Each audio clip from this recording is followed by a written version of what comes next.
الكريم وعلى آله وصحبه أجمعين. أما بعد، قال الله تعالى في القرآن المجيد والفرقان الحميد: الله نزل أحسن الحديث كتابا متشابها مثاني تقشعر منه جلود الذين يخشون ربهم ثم تلين جلودهم وقلوبهم إلى ذكر الله ذلك هدى الله يهدي به من يشاء ومن يضلل الله فما له من هاد. اللہ نے بہترین کلام اتارا ہے، ایک ایسی کتاب جس کے تمام اجزاء ہم رنگ ہیں اور جس میں بار بار مضامین دہرائے گئے ہیں. اسے سن کر لوگوں کے رونگٹے کھڑے ہو جاتے ہیں جو اپنے رب سے ڈرنے والے ہیں، پھر ان کے جسم اور ان کے دل نرم ہو کر اللہ کے ذکر کی طرف راغب ہو جاتے ہیں.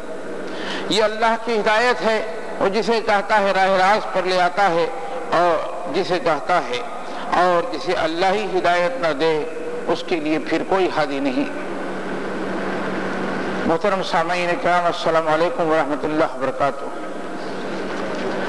ابھی میں نے آپ کے سامنے قرآن کریم کی سورہ زمر کی سورت کی ایک آیت کی تلاوت کی، اس کا ترجمہ پیش کیا. یہ آیت دو باتوں کے اطراف گھومتی ہے: اللہ کا کلام کیا ہے، اللہ کے کلام بندوں کے لیے کس لیے آیا ہے، بندوں پر اس کا کیا اثر ہوتا ہے، کون ہے جو اثر قبول کرتا ہے، کون ہے جو اس کا اثر قبول نہیں کرتا ہے، اثر قبول کرنے والوں کا کیا ہوتا ہے اور اثر قبول نہیں کرنے والوں کا کیا نتیجہ ہوتا ہے، کسے ہدایت ملتی ہے اور کسے ضلالت ملتی ہے. آپ دیکھیں کہ جس طرح سے کہا کہ اللہ تعالیٰ فرماتے ہیں کہ اللہ نزل احسن الحدیث کتاب متشابہ مثانی، اللہ نے بہترین کلام اتارا ہے، ایک ایسی کتاب جس کے تمام اجزاء ہم رنگ ہیں، جس میں مضامین بار بار دہرائے گئے ہیں. یہ وہ کتاب ہے کہ جس کتاب کا اترنا تاریخ کی عظیم الشان حقیقت ہے، اور ایک ایسی بڑی حقیقت ہے کہ جس کے متعلق عام زمانہ عام دنیا تصور نہیں کر سکتی ہے. آپ کی یہ کائنات جس کے اندر آپ اور ہم رہتے ہیں، ایک بہت بڑی کہکشاں کے ایک ذرے کے حقیر سے کونے کے اندر کے ایک ٹکڑے کا نام زمین ہے. اس کہکشاں کے اندر 2 کروڑ ستارے ہیں. ایسی 20 لاکھ کہکشائیں دریافت ہو چکی ہیں، ہر کہکشاں میں کروڑوں ستارے ہیں. ان اربوں اور کھربوں ستاروں کی کائنات عظیم الشان، اس پہلی بھی کائنات کا مالک اور خالق، اس کائنات کا بادشاہ اپنی نظر کرم اس کائنات کے حقیر سے کونے کے حقیر سے ذرے کو جو زمین کہا جاتا ہے اس کی طرف متوجہ ہوتا ہے، اور پھر اس کے اندر سے ایک شخصیت کو چنتا ہے اور انہیں اپنا ریپرزینٹیٹیو بناتا ہے، انہیں اپنی طرف سے اللہ کا پیغام لینے والا بناتا ہے صلی اللہ علیہ وسلم. اور پھر اس کے بعد اللہ کا پیغام اترنا شروع ہوتا ہے. یہ کوئی معمولی بات نہیں ہے. اس پھیلی ہوئی اربوں اور کھربوں کی کائنات کے اندر سے اللہ تعالیٰ نے ایک زمین کی طرف نظر کرم کیا، نظر رحم کیا، اس کے لیے ہدایت کا سامان کیا، اور کرنے کے بعد متوجہ ہوا اس شخص کی طرف اور اس کے اوپر وحی نازل کرنی شروع کی اور قرآن اترنا شروع ہوا. جب یہ شروع ہوا تو اس کی حالت یہ تھی کہ اس نے اندر سے انسان کو بدل دیا. وہ جو گلہبان تھے دنیا کی نگہبانی کرنے لگے، وہ جو چھوٹی سی جگہ پر ریت کے ذروں کے درمیان کہیں کونے میں رہتے تھے، یہ ساری دنیا کو علم، عقل، تہذیب اور فن و فکر سب سمجھانے والے بن گئے. اس انقلاب نے انسان کو اندر سے باہر تک بدل دیا. اس کے گھر سے لے کے اس کے بازار تک، اس کے مدرسے سے لے کے اس کی مسجد تک، ساری دنیا کے اندر حالات بدل گئے. جنگ و صلح کے قانون بدل گئے، شادی بیاہ کے رسم و رواج بدل گئے، ایک چیز بدل گئی، انسان اندر سے بدل گیا. پہلی مرتبہ انسان کو معلوم ہوا کہ وہ ایک طرف اپنے رب کا غلام ہے، کہ دوسری طرف یہ معلوم ہوا کہ میں آزاد ہوں. دنیا کے اندر میری حیثیت ہر ایک کے عبد کی نہیں، اگر میں عبد ہوں تو صرف اللہ کا ہوں، صرف میرے مالک اور خالق کا ہوں. اور محمد مصطفیٰ صلی اللہ علیہ وسلم وہ نظام حیات لے کر آئے، وہ پیغام لے کر آئے، وہ جینے کا طریقہ لے کر آئے. لوگوں کو بتایا کہ انسانوں اگر دنیا کے اندر جینا ہے تو تم کس لیے تمہیں جینا ہے، اور جینا ہے تو کیسے جینا ہے، اور جس کی طرف سے احکام آئے ہیں اس کی خوشنودی کیسے حاصل کی جاتی ہے. یہ وہ اللہ کا کلام ہے کہ جب اترا تو کائنات نے نئی تاریخ شروع کی. دنیا کے اندر ایک نیا رسم و رواج، نئے قانون، نئی چیزیں آئیں. انسان اندر سے باہر تک بدل گیا. اور پھر یہی نہیں، 23 سال تک ربانی ہدایات مسلسل آتی رہیں. ایک آدمی آتا تھا رسول اکرم صلی اللہ علیہ وسلم سے پوچھتا تھا کہ یا رسول اللہ اس معاملے میں کیا حکم ہے فرمائیے، اور اللہ تعالیٰ کی طرف سے وحی کرنی شروع ہوتی تھی. بندوں اور رب کا تعلق ڈائریکٹ 23 سال تعلق رہا ہے رسول اکرم صلی اللہ علیہ وسلم کے توسط سے، جن کی وجہ سے ہم نے اپنے رب کو پہچانا اور جانا کہ دنیا میں کیسے رہنا ہے، آخرت کے اندر کیا حساب کتاب ہوگا ہمارے ساتھ. اور یہ وہ کتاب ہے کہ جس کے تعلق اللہ کہتے ہیں کہ یہ احسن الحدیث ہے، بہترین کلام ہے، بہترین کتاب ہے۔ بے شک ایسا کلام، ایسی کتاب جس کے اترنے کے بعد سے انسانی تاریخ میں انسانوں نے اپنے نفس سے رہنمائی لینے کے بجائے اپنے رب سے رہنمائی لینی شروع کی، اپنے نفس کی خواہشوں پر چلنے کے بجائے اپنے رب کی خواہشوں کے اوپر چلنے لگے۔ دنیا میں لوگوں کے، چیزوں کے، جھاڑ کے، پہاڑ کے، پتھر کے غلام رب بنے رہنے کے بجائے اس ایک رب کی طرف متوجہ اگر اس کے غلام بن گئے، یہ کوئی معمولی چیز نہیں ہے۔ اور پھر ایک ایسی کتاب ہے جس کے تمام اجزاء ہم رنگ ہیں، تمام مضامین بار بار دہرائے گئے ہیں، تمام مضامین میں دعوت دی گئی ہے کہ رب کی عبادت کی، دنیا میں کس طرح سے زندہ رہنا ہے اور آخرت میں کیسے جواب دینا ہے۔ یہ وہ کتاب ہے کہ جس کے متعلق اللہ تعالیٰ کہتے ہیں، اور یہاں قرآن میں فرمایا جا رہا ہے کہ ایسی کتاب ہے کہ تقشعر منہ جلود الذین یخشون ربہم ثم تلین جلودہم وقلوبہم الی ذکر اللہ۔ ایک ایسی کتاب ہے کہ جس کو جب سنتے ہیں تو لوگوں کے رونگٹے کھڑے رہ جاتے ہیں، اور پھر وہ اپنے رب سے ڈرنے والے لوگ ہیں اور ان کے جسم اور ان کے دل نرم ہو کر اللہ کے ذکر کی طرف راغب ہو جاتے ہیں۔ اس کتاب کی خوبی بتائی گئی ہے، کتاب قلوب کو نرم کرنے والی کتاب ہے، جسم کے پر رونگٹے کھڑے کر دینے والی کتاب ہے۔ یہ کتاب وہ کتاب ہے جو اللہ کی طرف لوگوں کو متوجہ کرتی ہے اور اللہ کا ذکر ان کی زبان پر جاری ہو جاتا ہے۔ یہ کتاب بے شک اس کی تلاوت جب ہوتی ہے تو ایک ایک حرف کے اوپر نیکی ہے، میرے رسول کا قول ہے، مگر یہ کتاب ہدایت ہے کہ جس کو لوگوں نے صرف کتاب تلاوت بنا کر چھوڑ دیا ہے۔ یہ کتاب ہے کہ جو آئی ہے لوگوں کے قلب کو بدلنے کے لیے، اور لوگوں نے اس کو جزدانوں میں اور الماری میں سجا کر چھوڑ دیا ہے۔ یہ کتاب آئی ہے نظام حیات بتانے کے لیے، اور لوگوں نے اس کو تبرک حاصل کرنے کی چیز بنا دیا ہے۔ اللہ تعالیٰ بتاتے ہیں کہ نہیں، یہ تو کتاب وہ کتاب ہے کہ جب لوگ پڑھتے ہیں تو ان کے رونگٹے کھڑے رہ جاتے ہیں، ان کے دل نرم ہو جاتے ہیں، ان کی آنکھیں ٹپکنے لگتی ہیں، ان کے جسم کانپنے لگتے ہیں، ان کے دل کی دھڑکنیں بڑھ جاتی ہیں۔ یہ وہ کتاب ہے۔ اور پھر اس کتاب کے متعلق آپ دیکھیے، اس کے اندر ایک اور جگہ بھی ذکر آیا ہے، مومن کی تصویر جب کھینچی گئی اس کتاب کے اندر، قرآن کے اندر، تو مومن کی تصویر کیسے کھینچی گئی؟ کہا جاتا ہے انما المؤمنون الذین اذا ذکر اللہ وجلت قلوبہم، سچے اہل ایمان تو وہ لوگ ہیں کہ جن کے دل اللہ کا ذکر سن کر لرز جاتے ہیں۔ مومن کی تصویر ہے، مومن کی کئی تصویریں قرآن کے اندر آئی ہیں، اور مومن کی ایک تصویر کے مومن وہ ہوتے ہیں جو اللہ سے بڑی محبت رکھتے ہیں، الذین اشد حبا للہ آیا ہے۔ اور اس کے بعد جو دوسری تصویر قرآن کے اندر بڑی آئی ہے، وہ تصویر یہ ہے کہ مومن وہ ہوتے ہیں کہ جن کے دل اللہ کا ذکر سن کر لرزنے لگتے ہیں۔ رفقا ساتھیوں، یہ آیت جب سامنے آتی ہیں تو کیسی کیسی تصویریں نظروں کے سامنے نہیں آتی ہیں۔ ام المومنین جو ہیں حضرت عائشہ صدیقہ فرماتی ہیں، نقشہ کھینچتی ہیں اول المومنین کا، میرے رب کا، محبوب کا، میرے رسول محمد مصطفیٰ صلی اللہ علیہ وسلم کا نقشہ کھینچتی ہیں۔ اور یہ جو ہے کیسا نقشہ ہے؟ لوگوں نے پوچھا کہ اے ام المومنین، رسول اکرم صلی اللہ علیہ وسلم کی کوئی خاص بات تو بتائیے۔ کہا کہ میں کیا خاص بتاؤں، رسول اکرم صلی اللہ علیہ وسلم کی ہر بات نرالی تھی۔ ایک رات کا وہ تذکرہ کرتی ہیں کہ رسول اکرم صلی اللہ علیہ وسلم اللہ کے حضور میں ایک عاجز بندے کی طرح کھڑے ہوئے، اور کھڑے رہنے کے بعد قرآن کی تلاوت کرتی جا رہے ہیں، اور بڑی طویل تلاوت کی، حضور نے بڑے طویل رکوع کیے، بڑے طویل سجود کیے، اور قرآن پڑھتے ہوئے حالت یہ تھی کہ حضور کی آنکھوں سے آنسو رواں تھے اور جسم کانپ رہا تھا، اور آنکھوں سے جو اشک رواں تھے وہ ریشم مبارک کے اوپر ہوتے ہوئے ایسے ٹپک رہے تھے جسے کچی چھت بارش میں ٹپکتی ہے۔ حضور کے سینے میں رونے کو روکنے کی وجہ سے آواز ایسی آ رہی تھی جس طرح سے ہانڈی کے اندر سالن ابلتا ہے۔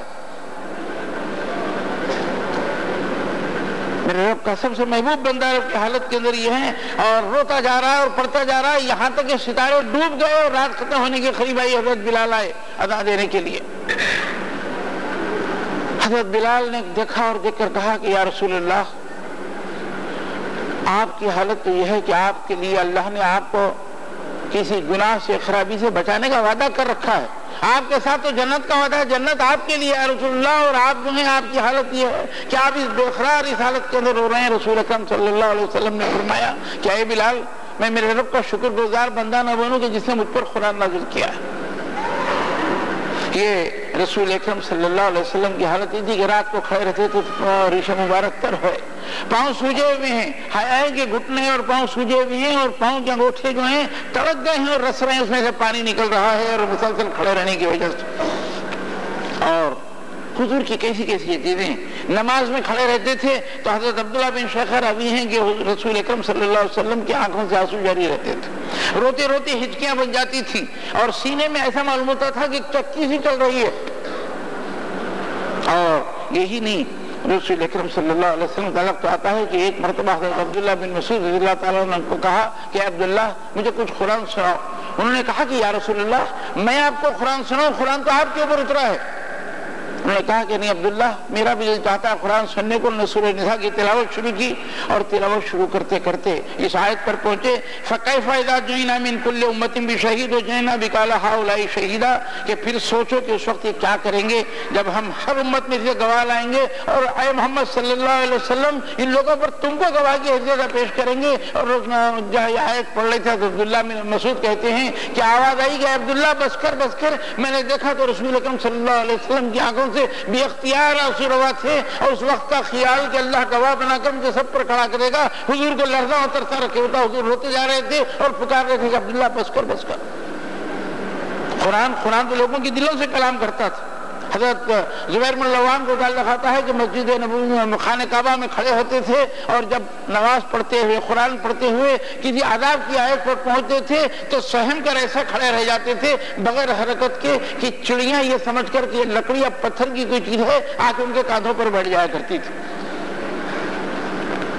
حضرت عمر کے متعلق آتا ہے کہ قرآن پڑھتے تھے، نماز میں قرآن پڑھتے تھے اور کسی عذاب کی آیت پر پہنچتے تھے تو بعض عذاب کی آیتوں پر حضرت عبداللہ بن عمر کی روایت ہے، کہتے ہیں کہ ابا کو نماز پڑھا رہے تھے اور آیت پر پہنچے عذاب کی آیت پر، اور اس آیت پر پہنچنے کے بعد اس آیت کو بار بار پڑھ رہے تھے اور بل بلا کر رونا شروع کیا. بڑی مشکل سے نماز مکمل کی اور اس کے بعد بیٹھ گئے تو یہ حالت ہوئی کہ اتنے بیمار ہوئے کہ لوگ ان کی عادت کو جاتے تھے. لوگوں کا کیا تھا؟ قرآن لوگوں کے دل سے کلام کرتا تھا. امام محمد جب کتاب اللیل کے اندر ایک روایت کی ہے وہ کہتے ہیں، اور وہ روایت بہدہ بن حکیم کی روایت ہے، اور کہتے ہیں کہ حضرت بہدہ بن حکیم فرماتے ہیں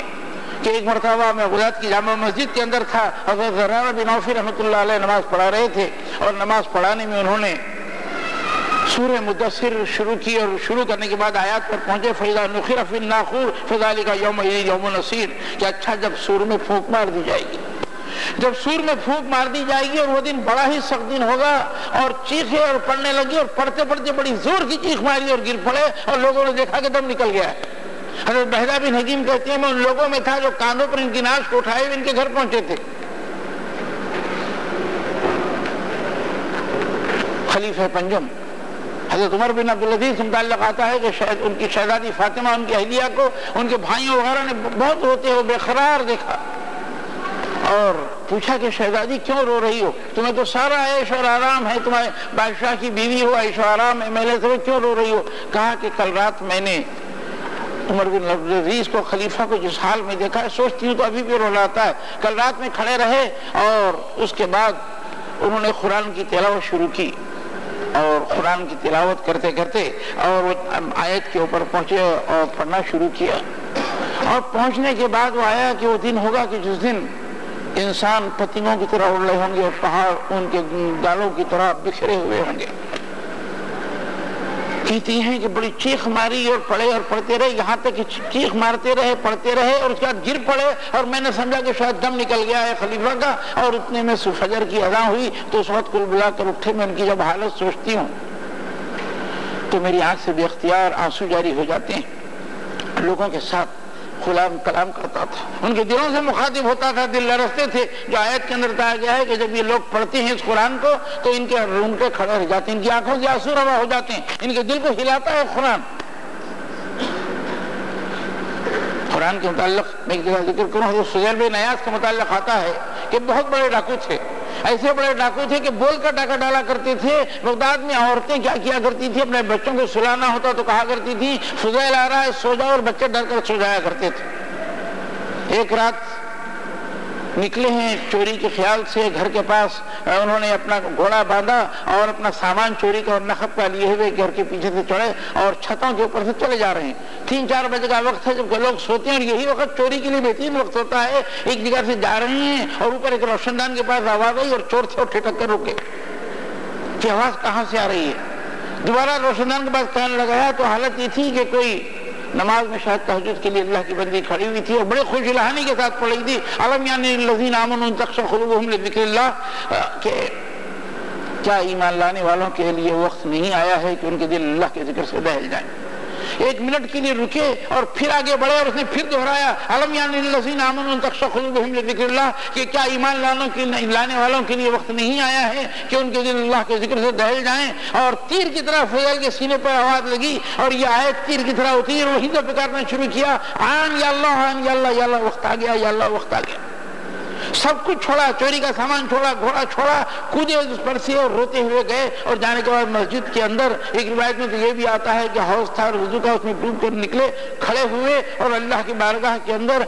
یہ پکارتی جاتی تھی آن یا اللہ آن یا اللہ آن یا اللہ۔ اور حالت یہ ہوئی کہ اللہ تعالیٰ نے ان کو علم بخشا کہ امام الحدیث قرار پائے۔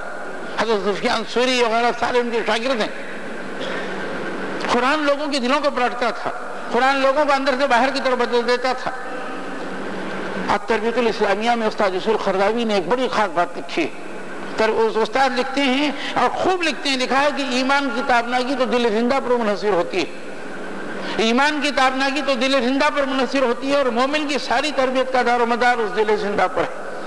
جو اللہ سے مضبوط تعلق رکھتا ہے، اس سے ملاقات، اس سے حساب، اس سے کتاب پر کامل یقین رکھتا ہے اور اس کی رحمتوں کا طلبگار ہوتا ہے، اس کی سزاؤں سے خائف ہوتا ہے، یہ وہ دل ہے کہ جس کے دل کی تابناکی پر ایمان منحصر ہوتا ہے۔ اور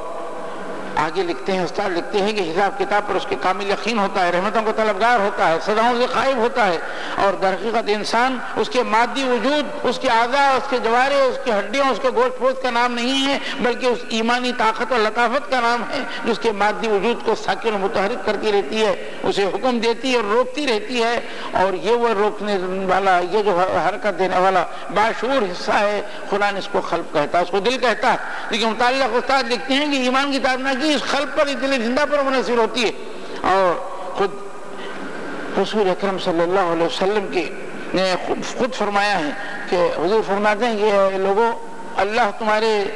جسم کو، تمہاری صورتوں کو نہیں دیکھتا ہے، بلکہ اللہ تمہارے دلوں پر نگاہ رکھتا ہے۔ خود قرآن کے اندر آیا ہے یوم لا ینفع مال ولا بنون، قیامت کا نقشہ کھینچا گیا ہے۔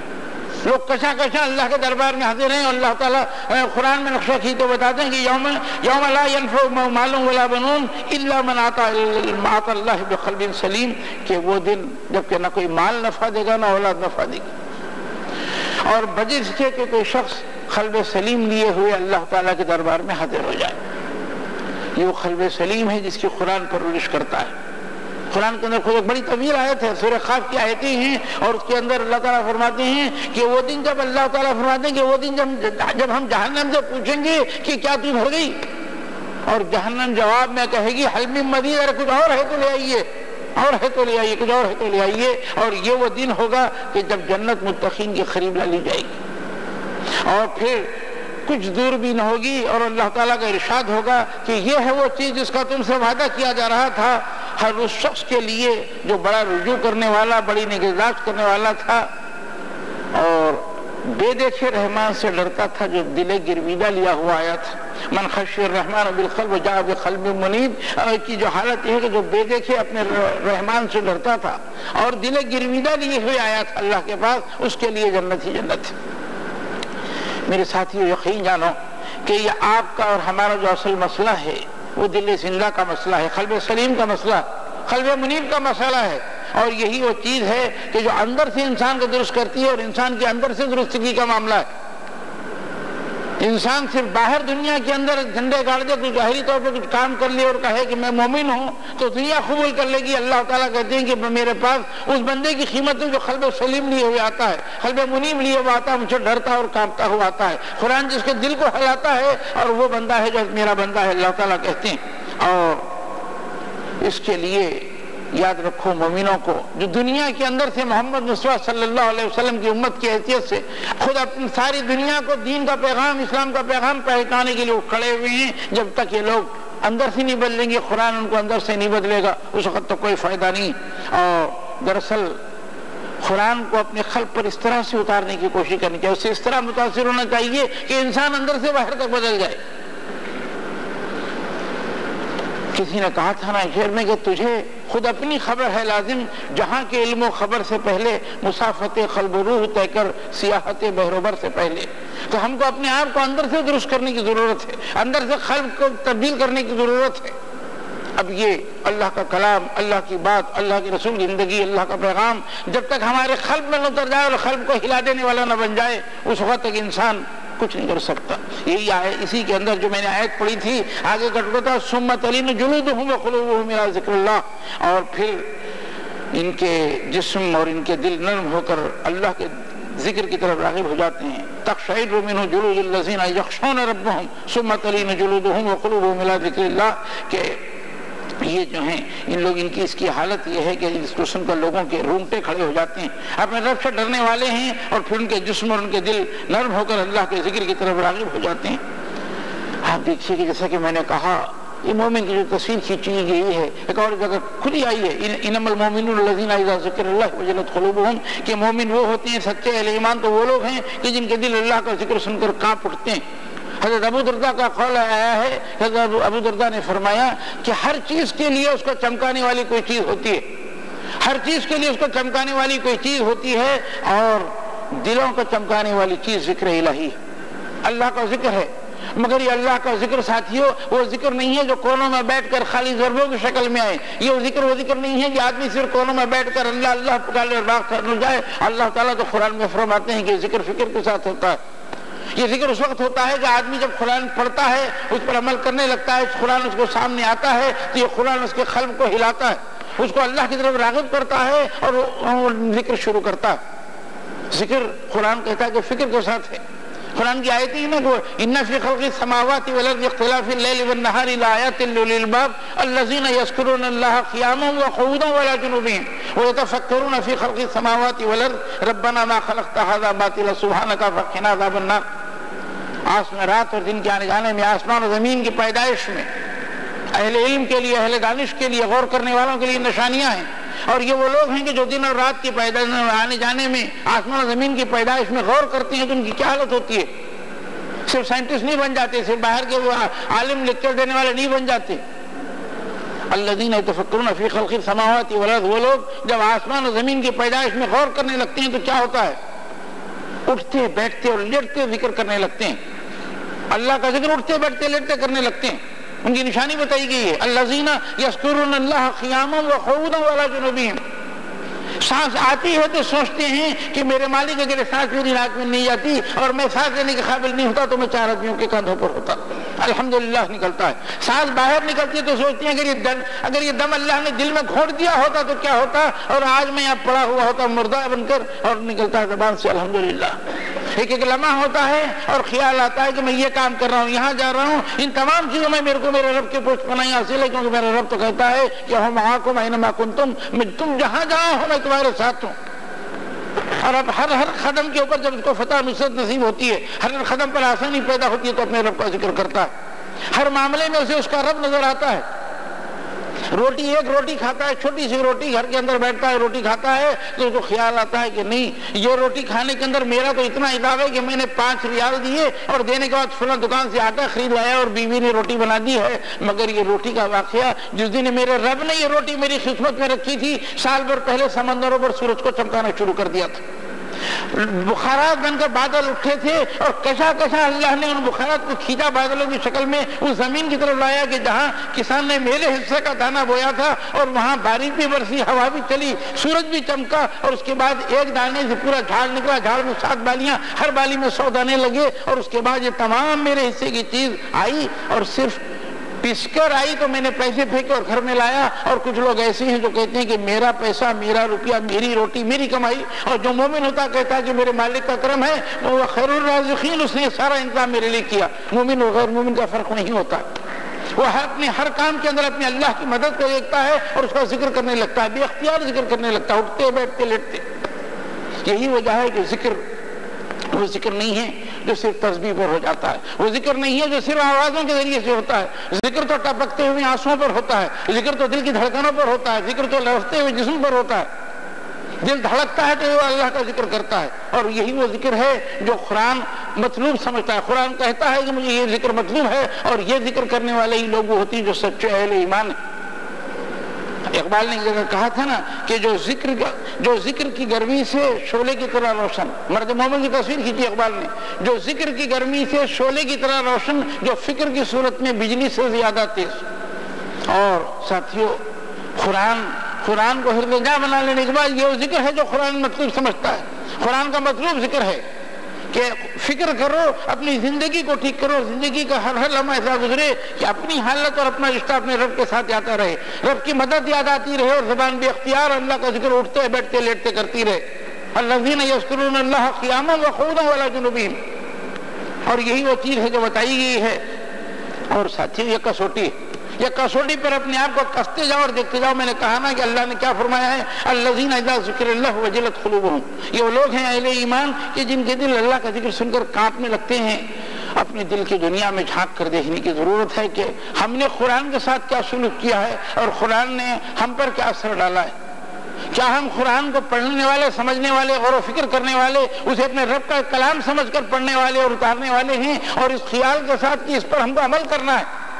زندگی ہم کو اس کے سائے میں گزارنی ہے. اور اگر یہ ہے تو کیا قرآن نے قلب کو لرزایا ہے، کچھ آنکھوں کو نرم کیا ہے، دلوں کو نرم کیا ہے، آنکھیں بھیگی ہیں نہیں بھیگی ہیں، اور دل کانپا ہے نہیں کانپا ہے، دیکھتے چلے جاؤ. اور اگر یہ نہیں ہے تو بڑی مشکل ہے. یہ نہیں ہے تو ہم کو اپنے آپ کو اندر سے درست کرنا ہے. دل کے نیا خانوں کے اندر اگر اندھیرا ہو، غلاظتیں بھری ہوئی ہوں، دنیا بھری ہوئی ہو، روپیہ بھرا ہوا ہو، پیسہ بھرا ہوا ہو، دنیا کی محبتیں بھری ہوئی ہوں، اللہ یاد نہ ہو، اللہ کا رسول یاد نہ ہو، اللہ کا راستہ یاد نہ ہو، تو قرآن کہتا ہے کہ نہیں، یہ دل نہیں ہے، وہ آدمی نہیں ہے. ورنہ ساری محبتیں بچائیں دنیا کی، قرآن کہتا ہے مگر یہ محبتیں قرآن کے لحاظ سے اللہ کے رسول اور اس کے راستے کی محبت سے نہیں ٹکرا سکتی. قرآن کی آیت ہیں، قل ان کان آباؤکم وابناؤکم واخوانکم وازواجکم وعشیرتکم واموال اقترفتموها وتجارۃ تخشون کسادها ومساکن ترضونها احب الیکم من اللہ ورسولہ فتربصوا حتی یأتی اللہ بامرہ واللہ لا یہدی القوم الفاسقین. اے نبی صلی اللہ علیہ وسلم کہہ دیجئے کہ اگر آپ کے باپ، تمہارے باپ اور تمہارے بیٹے، تمہارے بھائی اور تمہاری بیویاں، تمہاری عزیز و اقارب اور رشتہ دار، تمہارے مال جو تم نے کمائے ہیں، تمہارے کاروبار جن کے ماند پڑ جانے کا تم کو خوف ہے، تمہارے گھر جو تم نے بنائے ہیں جو تم کو بہت عزیز تر ہیں، اگر یہ اللہ کے رسول اور اس کے راستے کی جد و جہد کے راستے سے اگر روکتے ہیں اور ٹکراتے ہیں تو یاد رکھو فتربصوا حتی یأتی اللہ بامرہ، یاد رکھو کہ اللہ اپنا فیصلہ تمہارے سامنے لے آئے گا.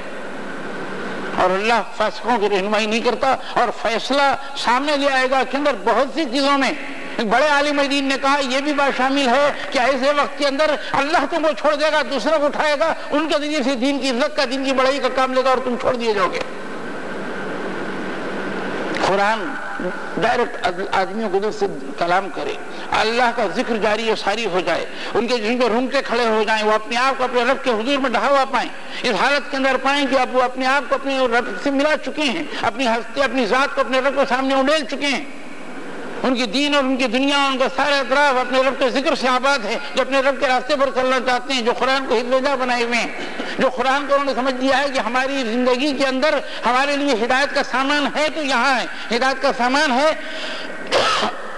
تو قرآن کے اندر، ہدایت کا سامان ہے تو محمد کے راستے میں ہے صلی اللہ علیہ وسلم، ہدایت کا سامان ہے تو حدیث میں ہے، ہدایت کا سامان ہے تو سیرت نبوی میں ہے. یہ حدیث، یہ سیرت نبوی، یہ تمام چیزیں اسی قرآن کی تفسیریں ہیں جو اللہ تعالیٰ نے رسول اکرم صلی اللہ علیہ وسلم کے ذریعے سے آپ کے ہمارے سامنے رہتی دنیا تک کے لیے رکھ دی.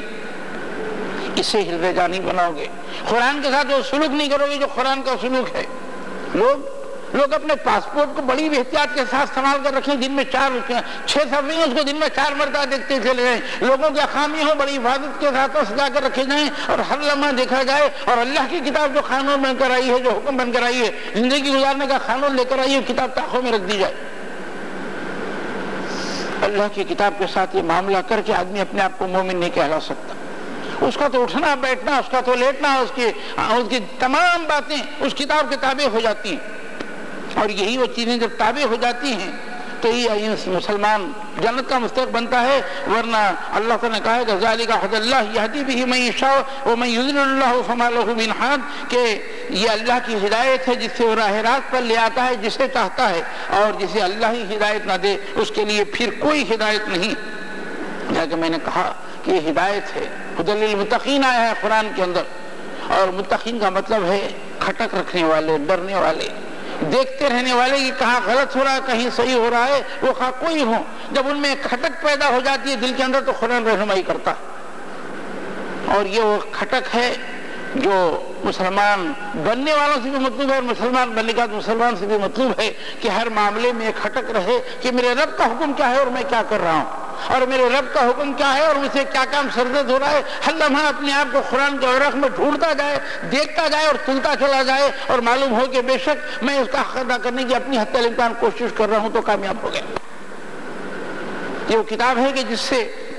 جو لوگ جڑ جاتے ہیں وہ کامیاب ہو جاتے ہیں۔ قرآن خود اپنے متعلق کہتا ہے قل هو للذین آمنوا ھدی وشفاء والذین لا یؤمنون فی آذانہم وقر وهو علیکم عامی، ان سے کہو کہ قرآن ایمان لانے والوں کے لیے تو ہدایت اور شفا ہے، مگر جو لوگ ایمان نہیں لاتے ان کے لیے آنکھوں کی، کانوں کی ڈاٹ اور آنکھوں کی پٹی ہے۔ آیا اللہ تعالیٰ خود فرماتے ہیں کہ یہ قرآن وہ ہے کہ جس ذریعے سے کچھ لوگوں کو خاموش اللہ اوپر اٹھائے گا، اور کچھ لوگ ایسے ہوں گے کہ جن کو اس کے ذریعے سے گرائے گا۔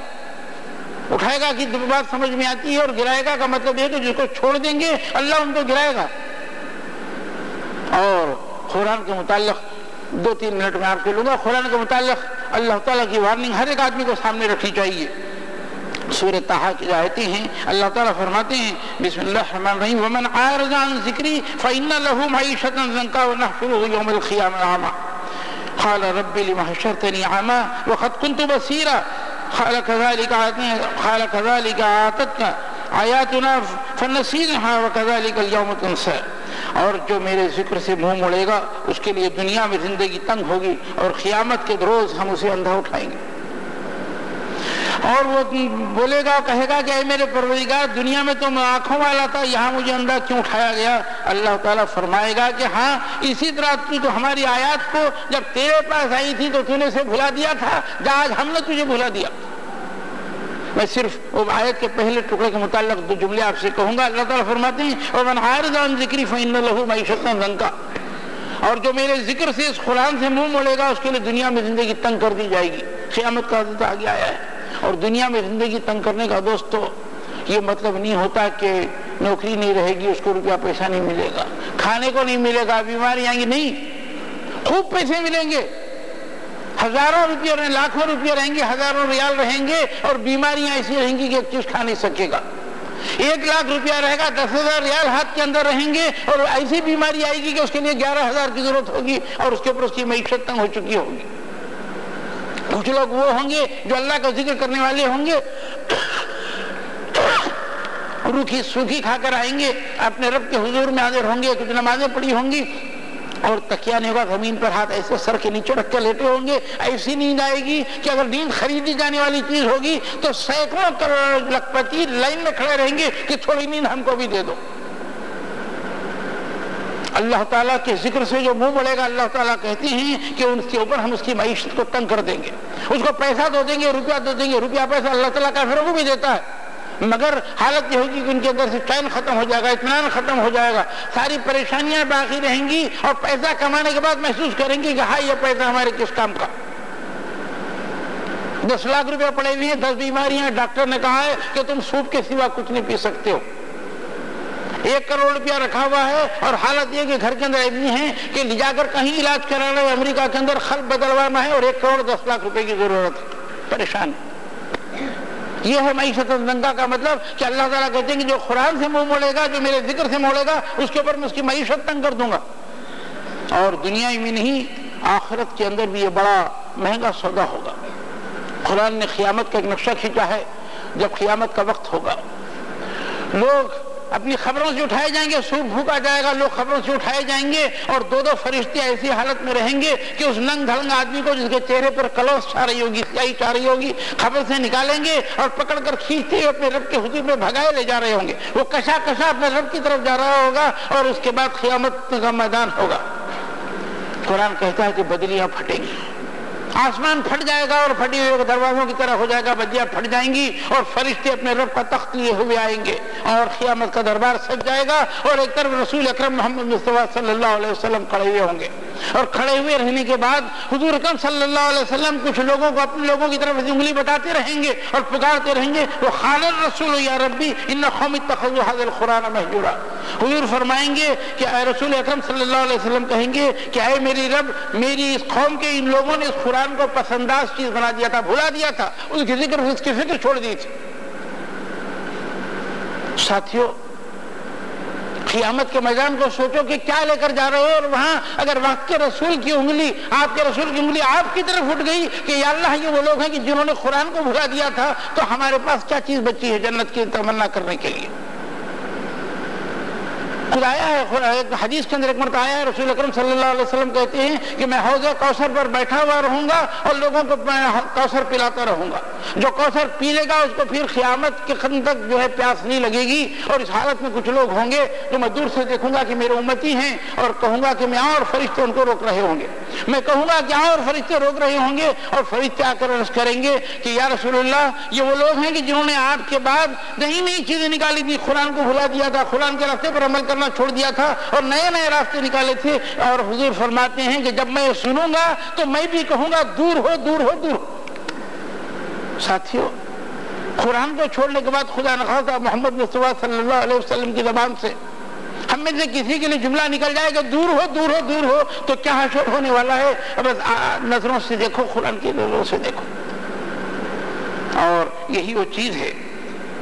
آخری بات جو حدیث میں ہے جو قرآن کے متعلق یاد رکھنی چاہیے، حضور فرماتے ہیں کہ القرآن حجت لک و علیک، قرآن یا تو تیرے حق میں حجت ہے یا تیرے خلاف حجت ہے۔ اگر قرآن پر عمل کیا، قرآن کو ہر جگہ بنا لیا، زندگی قرآن کی بنا لی، قرآن کے اندر ڈوب گئے اور اللہ کا ذکر، قرآن نے آپ کو اللہ کے ذکر پر مائل کر دیا، آپ کا دل موم ہو گیا اور آپ اللہ کی راہ کے اوپر چل پڑے، قرآن کا نمونہ اگر آپ بن گئے تو جنت آپ کے لیے ہے، قرآن آپ کے حق میں حجت ہے کہ جب فرشتے آئیں گے عذاب کے لیے تو ان کو آیا ہے کہ قرآن کہے گا کہ نہیں یہ مجھے پڑھنے والا، مجھ پر عمل کرنے والا تھا اور ان کو نجات دے دی جائے گی، اور اگر یہ نہیں ہوگا اور قرآن نے کسی کے خلاف مقدمہ دائر کر دیا تو حضور فرماتے ہیں کہ قرآن یا تو تیرے حق میں حجت ہے یا تیرے خلاف حجت ہے۔ اور اللہ وہ وقت سے ڈرنا چاہیے کہ اللہ تعالیٰ کسی مسلمان کو، کسی مومن کو قرآن اس کے خلاف حجت بنا دے، اور کوشش کرنی چاہیے کہ ہم قرآن کو حرف جا بنا لیں۔ اللہ تعالیٰ سے دعا ہے کہ اللہ تعالیٰ آپ کو اور ہم کو قرآن کو پڑھنے، سمجھنے، اس پر عمل کرنے کی توفیق عطا فرمائے۔